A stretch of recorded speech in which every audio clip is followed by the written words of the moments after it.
future doctor. When I grow up, I want to be a nurse first. I want to help people feel better when they are sick. Then, I want to proceed medicine. I want to become a doctor who will fight certain causes like free access to insulin.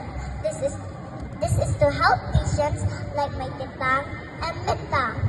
I want to make sure everyone is healthy and happy. But that's not all. I love arts too. I enjoy drawing and painting. Maybe I can even draw more pictures to make my patients feel better. Like this one. My goal is to become a smart, kind, and respectful doctor who treats everyone with kindness, no matter who they are or where they came from.